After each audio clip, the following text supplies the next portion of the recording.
Donald Trump is a racist and a xenophobe. The president is a racist and a xenophobe. We've known that. But what he did yesterday took that hate and xenophobia to a whole nother level. Hey everybody, how's it going? Thanks for stopping by again. Look, as I noted off the top, Donald Trump is a racist. There's no other way of explaining his actions and the actions of so many of his supporters. But what he did yesterday in attacking Ilhan Omar, Rashida Tlaib, Ayanna Pressley, and Alexandria Ocasio-Cortez really demonstrated how far he's willing to take his racism and hatred. Donald Trump yesterday essentially said that these women were all foreigners, that they are critiquing the United States even though they come from countries that have terrible records and terrible levels of wealth and status and what have you, and that before they complain about America, they should go back to their own countries and fix things there, and then come back and lecture the great United States on what it means to be a good country with a good government. That is awful in any case. Even if all of these women came from other countries, simply saying that, implying that because people are immigrants, they're not allowed to critique the United States until the country they come from has solved all of its problems, is a racist and xenophobic act. It's effectively saying that some Americans have less right to criticize society than others. Those born there have more of a right to speak up against the problems they feel this society has than those who are newcomers, however they came. Tucker Carlson effectively made the same argument when he attacked Ilhan Omar, saying that, she's a refugee to this country, and because of that she should be more grateful, but yet she's treating this country with contempt. We should note that people like her have this disloyalty and we should respond in the future, basically as a sort of threat to all those people who come from, developing nations to the United States, saying to those people, you do not have the same right to critique that we do as native-born Americans, as people born here. You do not have that right, so stay in line. Even if all of these people were immigrants, Donald Trump would still be taking a racist and xenophobic stand. But this is all the worst because 3 of the 4 women who he called out, and again, Trump doesn't say their names, but we know who he's talking about. The 3 women, Ocasio-Cortez, Tlaib, and Pressley, were all born in the United States. 1 in Ohio, 1 in Michigan, 1 in New York. Only Ilhan Omar was born outside the United States. She was a refugee from Somalia. Ilhan Omar in many ways is the American dream. For all the limitations of that idealized American dream, Ilhan Omar is about as close as you can get in some ways. She came to a country with extreme difficulty and became the first woman sharing that distinction, with Tlaib, the first Muslim woman elected to the United States Congress and, wearing a hijab in the process. It's an inspiring story. Donald Trump called them all foreigners because under Trump's worldview, or at least the worldview he's dog whistling to his supporters, although is this even really a dog whistle if we're being honest? Under Trump's worldview, to be an American is to be a white Christian. To be a true American. To be the sort of American that's only from America. To be the sort of American that can critique America without having to solve problems where they come from, quote unquote. But because all 4 of these women are racialized, and 2 of the 4 come from, Muslim traditions, they are not worthy Americans. They come from other places. They come from other countries that just aren't as good as America. Now, of course, these women responded, and they responded boldly. I'd expect nothing else. These are the women that are being attacked both by the right, with xenophobia and racism and red baiting, but also from their own centrist Democratic colleagues, like Nancy Pelosi, who attacked them for being too bold and too strident, too willing to fight for the marginalized and the poor, and too willing to hold Trump account. These are strong women. They have to be.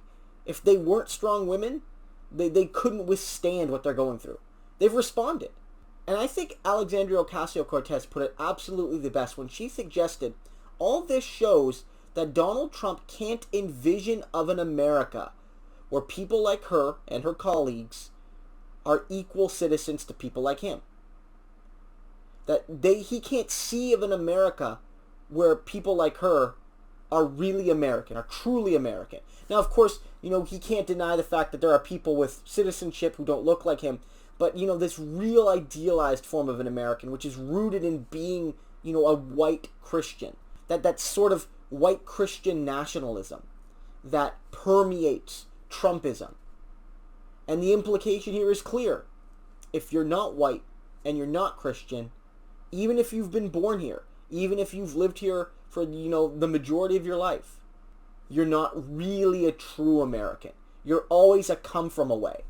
This, again, you tie in what Trump is saying, and you tie in what Tucker Carlson is saying, and you get a clear implication here that there are real Americans and fake Americans. There are true-blooded only Americans, and there's other people who have divided loyalties.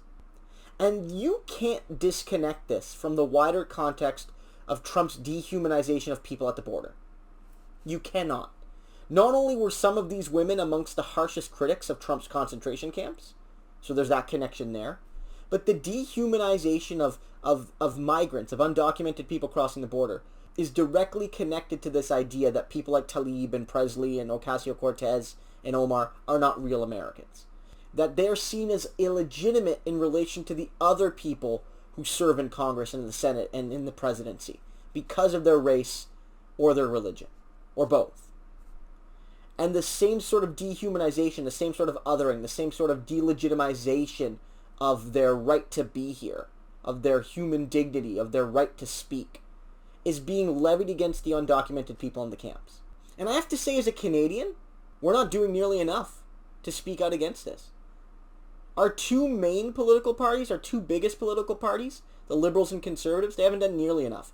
The Conservatives are in some ways leaning into the anti-migrant animus, talking about how we need to secure our borders, and they worry about the sanctity of our social programs, and they worry about national security, and on and on and on. And there's a sense that they want to tap into a growing Canadian concern with, rising levels of refugees.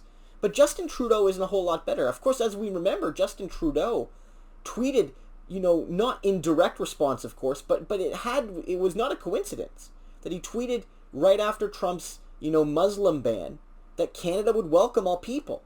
But Trudeau made no functional change in our policy to respond to Trump's nakedly xenophobic attack on Muslim people. He made no response. He made a nice tweet. Canada continues to accept refugees, but Trudeau made no response to Trump. And when we see the camps as they're acting, and when we see Trump's dehumanization of the people in those camps, and when we see Trump's delegitimization of fellow elected officials saying they're not true Americans because of their race and or religion, Canada has done nothing to stand up to that. And there's one tool Canada has above all. It's the Safe Third Country Agreement, wherein we recognize each other's countries as safe for refugees. So that if you come from, say, Mexico and go through the USA and then end up in Canada, the Canadian government will say to people, well, why didn't you stay in the United States? It's a safe country for refugees. Canada gives this distinction to no other nation in the world. And yet we know that with Donald Trump as president, with the actions he's undertaken, in material terms, but not just that, in the way he speaks about the people at the border, in his racist dog whistling, and now in the way he directly attacks, in a racist and xenophobic manner, members of Congress, sitting members of Congress, we now understand that the United States is not a safe place for refugees. And Justin Trudeau is failing and is now complicit in Trump's actions because he refuses to suspend the Safe Third Country Agreement. There's no other way around it. Canada has a responsibility to stand up with the marginalized of the world and to send a message to the United States and to the world that we do not condone and we do not endorse Trump's actions. Words are not enough, because until we suspend that agreement, we do endorse Trump's actions. We do deem them as part of an umbrella of a safe refugee policy. But there's one leader in Canada that's standing up against it, and it's Jagmeet Singh. Jagmeet Singh and the NDP. Canada's Social Democratic Party, Canada's party of the left, Canada's party that has for so many years, for its grand history, even when it was known as the Cooperative Commonwealth Federation, stood against injustice and inequality even when it was politically suicidal and unpopular. They did that because it was the right thing to do.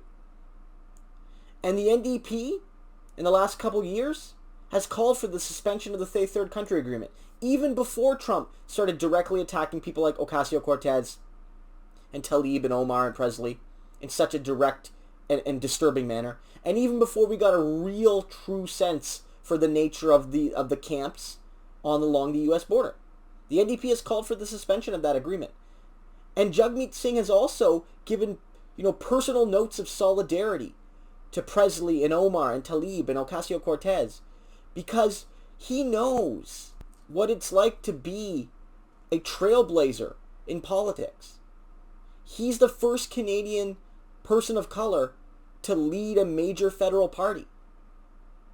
And not only is he racialized, but because he is a devout Sikh, he wears his turban, which others him in a second sense, much like Omar and Tlaib are othered both through religious and racial grounds. Singh faces that same double whammy. And he knows that Trump's policies are not safe for refugees. And he knows that his attacks on these elected officials is an endangerment of democratic discourse. And he's the one that's speaking out against Trump as he does these dangerous things. He is the only party leader in Canada showing actual leadership against Trump's racist policies. Not Justin Trudeau, certainly not Andrew Scheer. It's Jagmeet Singh. And this is very important. People say that, we're a friendly nation with the United States. We shouldn't critique them too much. We're a nation of friends. We should respect one another. Canada and the United States are a friendly nation. But if we're actually a nation of friends, then progressives here can't let Donald Trump get away with how he's treating people. And that we should use every tool in our books, starting with the Safe Third Country Agreement, to take a real material stand against racism. It's the only thing we can do to actually put our money where our mouth is. Hey everybody, thanks for stopping by again. I know this wasn't a pleasant video, but I hope you enjoyed it in the sense that it was informative and provocative. If you did, I would appreciate if you like, comment, and subscribe. Doing so really helps to spread the message, to let people know that Donald Trump's tweet was not just, another moment of outrage and incredulity, but was really actually an escalation of his existing racism. And for the same reason, I would appreciate your support on Patreon, because videos like this, especially videos like this, are often on YouTube's monetization chopping block. Videos that challenge racism and sexism and homophobia and Islamophobia on this platform often get caught up in the net of those videos that promote racism and sexism and homophobia and Islamophobia. It's the nature of an algorithmic approach. And so with your support on Patreon, it'll help me to bring a consistently progressive voice to YouTube that covers both Canadian and American politics. But it will also allow me to more consistently cover the sorts of videos that YouTube doesn't feel comfortable monetizing. And I think that kind of support gives creators not only a recognition for the work they do, but gives them the ability to cover content regardless of what YouTube decides is advertiser friendly or advertiser unfriendly. So guys, thanks again for stopping by, and I'll see you in the next video.